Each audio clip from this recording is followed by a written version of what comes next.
A very good morning, students. Our session of corporate finance. Now, as far as our previous session was concerned, in that we already discussed about the different types of inventory in which any manufacturing unit is concerned about. Then after we had seen about the different motives for holding the inventory. Yes, organization is going to hold the inventory for three different purposes. The first one, that is transaction motives. Now in transaction motives already we discussed that for the routine activity to carry their routine task of production when the organization hold inventory, so that is known as transaction motive.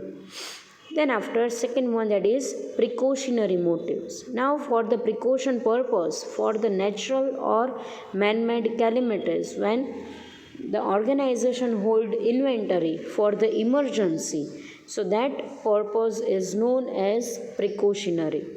And the last one, that is speculative motives. Now as far as the speculative purpose is concerned, when the organization want to grab the market, when they want to raise their market share, so for that purpose when they hold the inventory, so that purpose is known as speculative motive. Now in today's session we are going to discuss about the functions of inventory control, that how the inventory control is going to be there. Under that, the first one, that is protection against uncertainties. As we already know that market is quite uncertain, we are not in position to predict the market change, and we are not in position to analyze our customers' preference towards a particular product. Yes, the taste and preferences of customer are changing over time to time, and with the change in the taste and preferences, the purchasing power of the customer may also change. So we are not in position to predict the exact demand of our product in the market.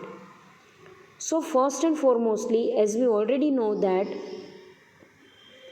the future is totally uncertain, the risk is there in the future, and to cope up with this risk, the organization needs to protect themselves with a proper supply of their product in the market. Now today we are going to discuss this point with two different conditions. Now suppose in condition 1, if the product will shoot up. So at that time, if the supply of the product is not there, if the producer is not able to cope up with the maximum demand in the market, at that time they will lose their customer, they will lose their market share, and ultimately they are not able to satisfy their customers.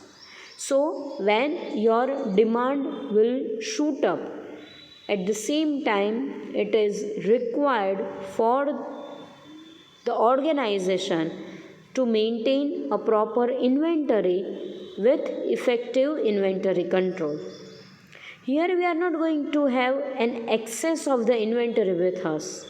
So if the excess of the inventory is there, then there is a blockage of money in that.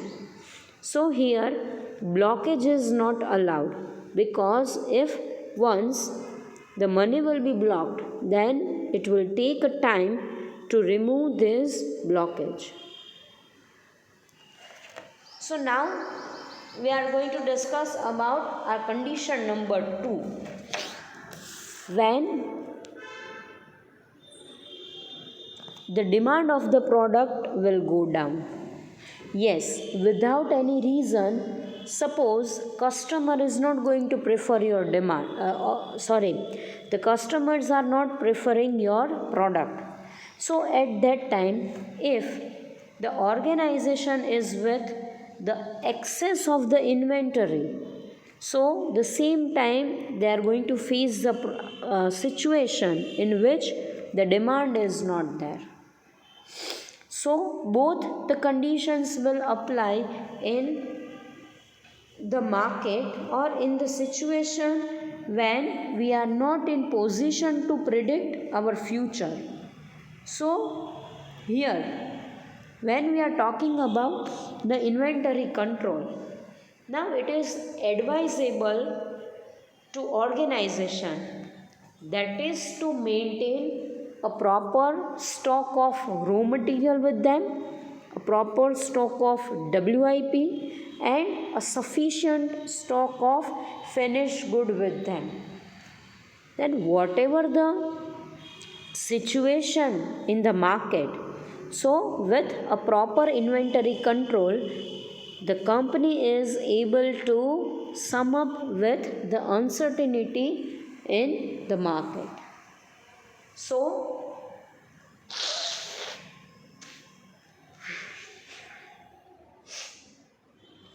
for the protection purpose, we need to apply inventory control with its significance.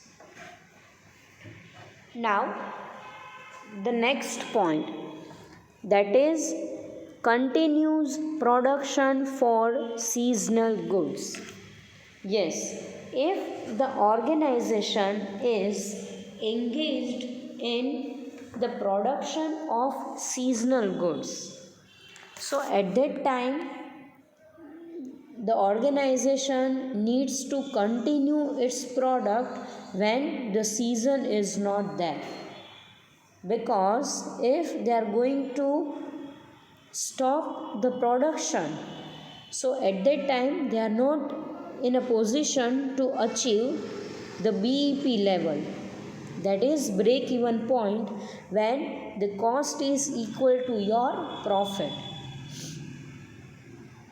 So suppose if the organization is engaged in the production of firecrackers, then throughout the year they are going to produce the firecrackers. It is not like that during the situation of or during the season of Diwali they are producing the firecrackers and rest of the season they are not producing anything, because if they are not producing anything, at that time they are going to bear the fixed cost of their organization. And when they are going to start their production during the season, at that time they are supposed to bear with the additional cost of the production, that is the additional variable cost. So ultimately overall cost of the production will go high and they are going to earn the nominal profit. So ultimately company is not in position to grab the opportunity in the market. So what they are doing, they are producing throughout the year when the season is off, and when the season of your goods will be there, the company is ready with the bulk production of that particular product, and company can easily satisfy the maximum demand during the season with their maximum production. So here in this particular point of time, the inventory control is highly necessary.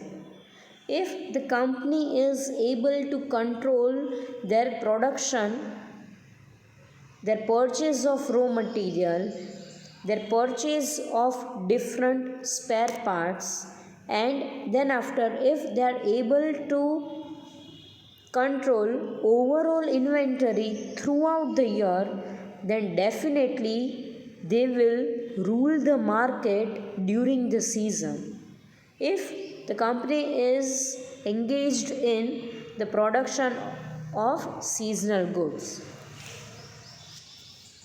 if company is producing regular product, routine product, then the regular production is there. But if the seasonal good is there, at that time the maximum inventory control is highly required.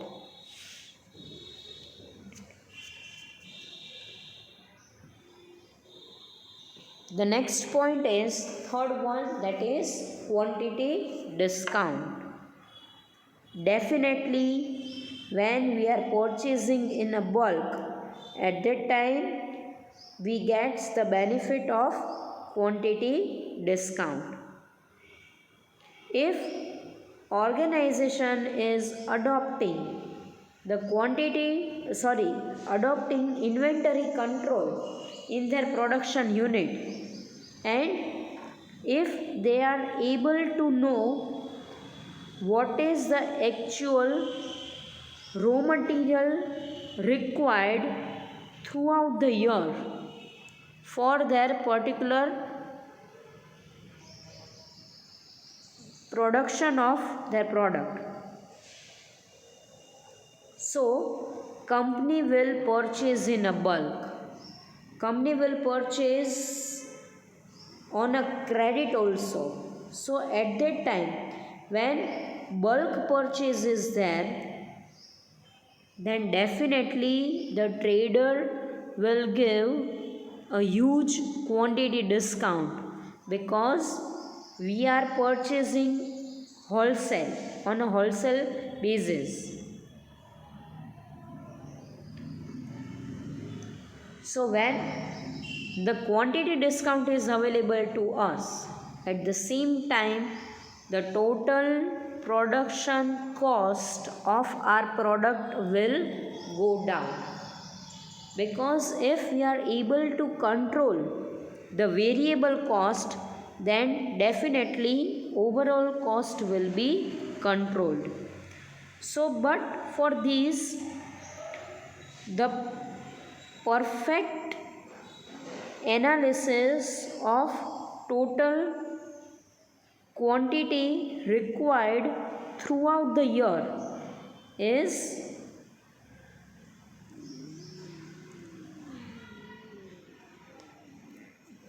in the mind of our producer. So ultimately, through inventory control, the company is able to minimize their cost, maximize their profit, and with the maximization of profit, the company is able to increase their profit margin. Or in a worst situation, the company is not facing the scarcity of their product, and organization run their production in smooth manner. So that's all about the functions of inventory control.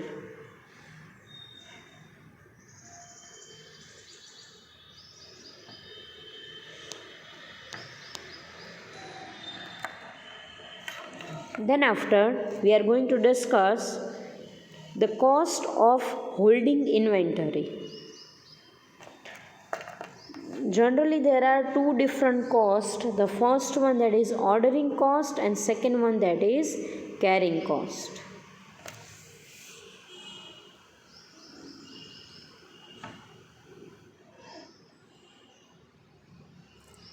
So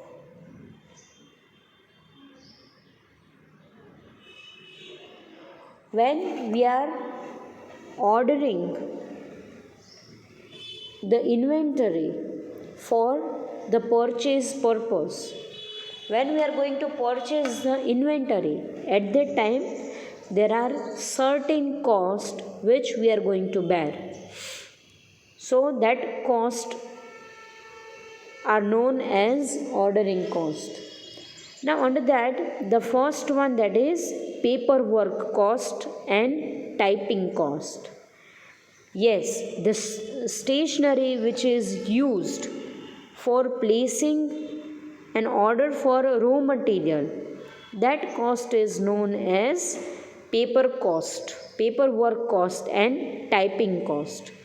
Because when we are typing our order, at that time whatever paper is required, whatever electricity is required, or whatever other mean is required, that whole cost will be considered as ordering cost. Then after, follow up cost. Once when we place the order for the purchase, but within a specific period of time, if we are not receiving anything from the dealer, at that time we are taking the follow up. So for in follow up, if we make a call, if we meet them personally, or if we are sending some formal letters to them, so that cost is also known as ordering cost. Then after, third one,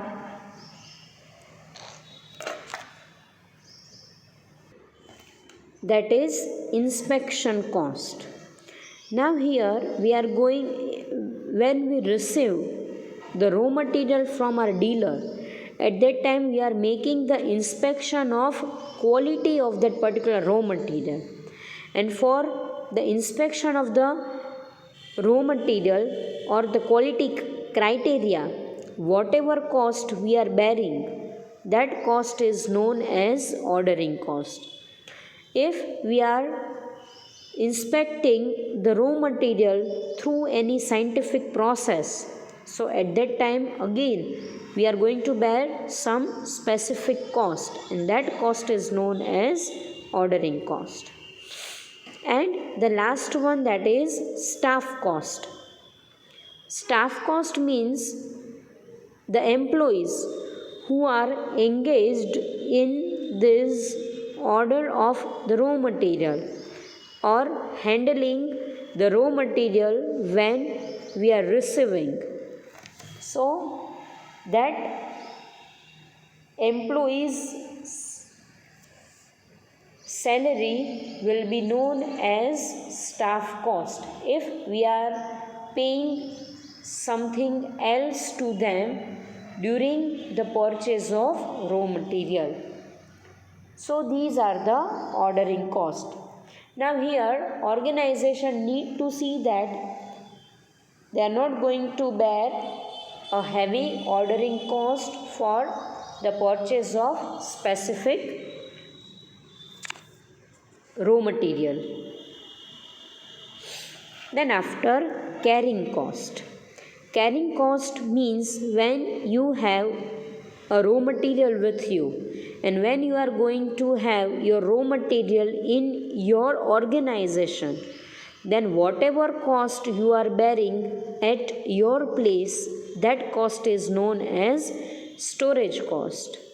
Now in that, the first one is storage cost. But obvious, when we are going to put our raw material in any warehouse, then the rent of that warehouse is known as storage cost. Then after, second one, that is handling cost. So when we are going to handle, if some delicate raw materials are there, if any chemicals are there, if any liquid form of raw material is there, then whatever cost we are going to bear, that cost is known as handling cost. Then after, insurance cost. Yes, if we are dealing in very precious raw material, at that time the insurance is required to carry that particular raw material.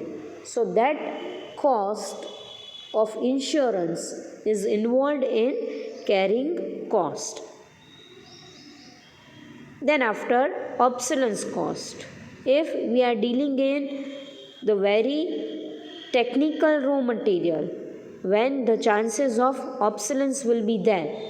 If we are dealing with some software, some license versioned application, so at that time the fees or the loss that we are going to bear due to their obsolescence, that cost is also be there in carrying cost.